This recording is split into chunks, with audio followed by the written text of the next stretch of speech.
Ang ating bonus analysis ay kaugnay sa makalubulhang hakbang o desisyon na itigil muna ng DA ang pag-aangkat ng asukal hanggang sa susunod na taon ni Ate Jan ni Bombo Kervin Gamal.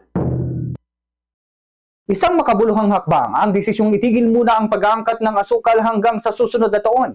Ang napagkasundoan ito ng Department of Agriculture sa pangunguna ni Secretary Francisco Chu Laurel Jr. kasama ang Sugar Regulatory Administration o SRA ay isang hakbang na nagsusulong ng karapatan ng lokal na industriya ng asukal lalo na sa ating mga magsasaka. Sa kasalukuyan, isa sa pinakamalaking hamon ng mga sugar farmers ay ang pagbagsak ng presyo ng raw sugar. Sa pagpigil sa importasyon, inaasahang maiangat muli ang halaga ng lokal na ani at mabibigyan ng patas na laban ang mga lokal na magtutubo. Isa itong senyales ng pakikinig ng pamahalaan sa hinaing ng sektor ng agrikultura.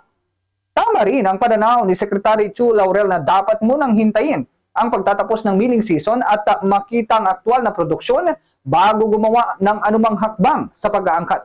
Ang pagbabase sa polisiya sa datos at facts, hindi sa pressure o spekulasyon, ay patunay ng responsabling pamumuno. Dagdag pa rito ang pagtiyak ng Department of Agriculture na magkakaroon ng 2-month buffer stock ng reserve sugar na hindi agad ilalabas sa merkado ay isang maingat na hakbang. Pinangangalagaan nito ang food security ng bansa habang isinasalba ang kita ng mga lokal na magsasaka. Ganun mahalagang bantayan ang implementasyon ng mga patakarang ito.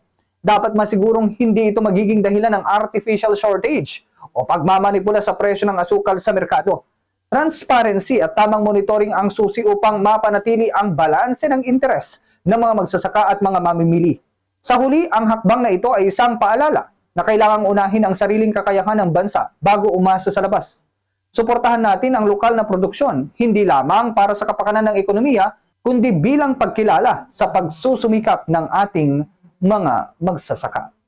Yan ang ating Bombo News Analysis. Ako si Bombo Kervin Gamal Bastaradcho. Bombo!